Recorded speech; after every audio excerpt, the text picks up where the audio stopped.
7h07, vamos trazer agora informação da prisão de um policial militar do estado do Piauí. É mais um desdobramento do caso do Tenente Tupinambá. Já me traz o Denis Constantino ao vivo aqui comigo. Denis, que atualização é essa? Ele foi preso nas últimas horas, é isso? Bom dia, Meio Norte. É isso, Helder. Na verdade, a polícia cumpriu esse novo mandado de prisão preventiva contra o tenente da Polícia Militar, Alexandre Tupinambá. Ele que já estava preso em razão do inquérito que apura a morte do caseiro que trabalhava no sítio dele, José de Ribamar, que ocorreu em abril de 2023, na cidade de Santo Inácio do Piauí. A gente vai conversar agora com o delegado Thales Gomes para poder explicar para os nossos telespectadores sobre esse caso envolvendo o tenente Alexandre Tupinambá. Delegado, seja bem-vindo mais uma vez aqui ao Bom Dia Meio Norte. Primeiro explicar para os nossos telespectadores, né, desse primeiro caso que ele estaria envolvido no caso da morte do José de Ribamar. Bom dia. Bom dia, exatamente. No dia 18 de outubro, o tenente Alexandre Tupinambá foi preso temporariamente por conta dessa investigação que apura a morte do caseiro José de Ribamar no sítio de propriedade do Alexandre, em Santo Inácio do Piauí. E durante o período de prisão temporária, nós descobrimos um outro seguro que foi feito pelo Alexandre, cujo segurado era um funcionário da família da ex-esposa de Alexandre. Então nós conseguimos, depois com muita dificuldade, localizar essa pessoa. Porque a dificuldade? Essa pessoa, todos os endereços dele estavam constando como endereço do Alexandre, porque o Alexandre transferiu uma empresa para o José de Ribamar e para esse outro funcionário, a fim de fazer a contratação desses seguros empresariais. Então a dificuldade foi por conta de a gente não tinha nenhum endereço, nenhum outro dado que não fosse os endereços do Alexandre. Então foi uma dificuldade enorme para a gente encontrar o funcionário conhecido por Baixinho. E aí na oitiva do Baixinho, o Baixinho indicou que no começo de 2023 o Alexandre chamou o Baixinho para fazer um serviço de retirada de um suporte de TV na casa da sogra do Alexandre. O Baixinho desconfiou de alguns fios de energia que estavam indo no sentido do suporte e não fez o serviço. O Alexandre procurou ele no dia seguinte e perguntou por que ele não teria feito. O Baixinho disse: não fiz o serviço que eu não tinha uma chave estrela. O Alexandre saiu, quando voltou com a chave estrela com o cabo de metal. O Baixinho ficou achando mais estranho da situação, mas também não disse nada, apenas afirmou que em um momento oportuno ia fazer o serviço. Aproveitando que o Alexandre não estava na casa da sogra, o Baixinho entrou e com a chave de teste, ele constatou que o suporte que ele teria que retirar da parede, o suporte de TV, estaria energizado. Então o Baixinho tirou o suporte, fazendo uso de uma chave de fenda propícia para fazer esse tipo de serviço, e constatou que tinha um fio desencapado conectado no suporte de TV. Ele retirou o suporte e guardou. Comunicou o fato para a ex-esposa do Alexandre e ao cunhado também do Alexandre.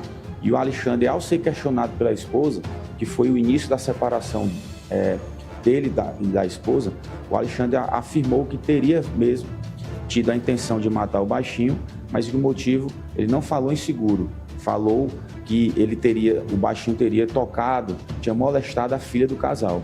A família procurou a jovem, na época tinha 10, 12 anos, e perguntou se tinha acontecido algum fato com o Baixinho, e a menina disse que não tinha nada acontecido com o Baixinho.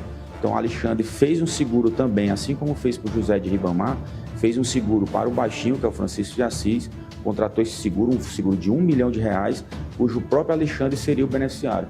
E ele ia matar o Baixinho simulando um choque elétrico, uma descarga elétrica, para que o seguro de vida que previa a apólice para caso de acidentes ser pago para o Alexandre um valor de R$1 milhão. Delegado, essa é a mesma suspeita com relação à morte do primeiro caseiro, já que teria também um seguro no valor de R$1,5 milhão? Exatamente. E lá em Santo Inácio, no primeiro momento, ficou como a questão da descarga elétrica. Tanto que a polícia militar lá da cidade não acionou a polícia civil, porque chegou no local, o José de Ribamar estava caído no chão, próximo a uma caixa daquelas de comando de energia, né, numa casa de bombas, né, que tem vários interruptores de energia. como se tivesse tido uma descarga elétrica. Então, o Alexandre fez também um seguro para o Francisco de Assis, que é o baixinho, de 1 milhão, e fez um de 1,5 milhão para o José de Ribamar. Agora, é possível que no primeiro caso tenha tido aí uma adulteração, né, do local de crime, né? Exatamente. O que dificultou um pouco as investigações, a questão também, a gente ainda ficou na dúvida qual a forma que ele teria matado o José de Ribamar. A gente chegou até fazer uma exumação, chegamos a mandar questão das vísceras do José de Ribamar para outros estados para fazer a questão se tinha algum envenenamento. Foi prejudicada essa análise porque o corpo do José de Ribamar, quando foi feita a exumação, tinha formol, que prejudicou a coleta do material e o exame por parte de uma técnica mais apurada para saber se tinha veneno. O certo é que a gente comprova 2 seguros feitos. Ele consumou o fato no sentido da pessoa morrer, ainda tentou sacar o valor do benefício do seguro, e o outro, ele tentou matar o rapaz. A cronologia desses casos, primeiramente ele tentou matar o Francisco de Assis no começo de 2023. Em março de 2023, o seguro para o José de Ribamar foi feito, e no dia 12 de abril de 2023, pouco menos de 20 dias após a contratação do seguro, o José de Ribamar foi morto. Agora, delegado, o Alexandre, qual foi a resposta dele, né, no momento da chegada da polícia? A gente tem, inclusive, imagens no momento da primeira prisão dele, que ocorreu no dia 18. No momento em que ele foi abordado por vocês, ele relatou alguma, acabou assumindo a autoria desses crimes?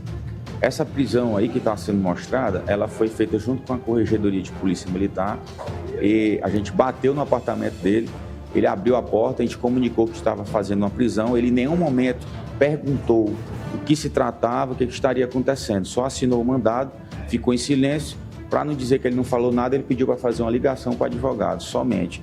E desde então se encontra recolhido no presídio militar, à disposição da Justiça e sem se fazer qualquer manifestação.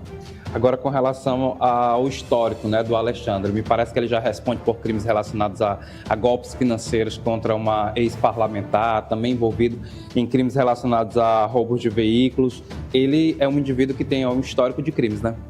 Exato, ele tem vários boletins de ocorrência, principalmente relativo a estelionato, a apropriação indébita, e processos também de muitos relativos a esses crimes, inclusive condenações. Ele passou, acho que quase 2 anos preso por conta desses processos.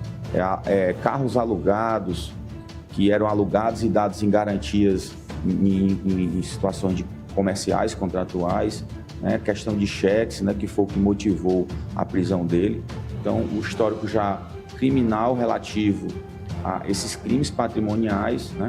E agora, nessas investigações acerca desses seguros, ele demonstra até ser um homicida serial, uma vez que ele planeja a contratação de seguro, a transferência das empresas, simula, né, uma situação de acidente para poder a pessoa morrer e o seguro ser contemplado, né? Então, uma pessoa que demonstra periculosidade. Inclusive, um dos motivos da prisão dele foi porque ele compareceu a determinado local, e a gente fez uma oitiva numa segunda-feira de determinada pessoa. No dia seguinte, ele foi lá no escritório onde a pessoa trabalha, saber o que a pessoa tinha dito, e a pessoa se sentindo coagida, ameaçada, trouxe as provas desse encontro, que é as filmagens, ele entrando lá no local, e prontamente a gente pediu a prisão temporária dele, que foi decretada. Obrigado, delegado, pelas informações. Está aí, viu, Helder? A polícia cortando na própria carne, né? Mas ainda assim, é um indivíduo aí, pelo menos que, pelo que o delegado Thales pôde relatar aqui para os nossos telespectadores, um indivíduo bastante perigoso. Tem até o perfil de um serial killer, como o delegado pôde relatar aqui para os nossos telespectadores. Eu volto com você, Helder Felipe. Obrigado, Denis Constantino, pelas informações. Obrigado também ao delegado Thales. É uma situação muito séria, público de casa, você que nos assiste de todo o Brasil. Você tem a quantidade de crimes que nós acabamos de noticiar, tudo sendo por um homem com a farda da Polícia Militar do Piauí. Este homem não merece usar essa farda. E esta última fala do delegado Thales, ela chama a atenção e vai repercutir durante toda esta segunda-feira. O delegado falou ao vivo aqui no Bom Dia que o tenente Tupinambá tem traços de ser um serial killer. Imagina, rapaz. Você imagina se isso é realmente constatado?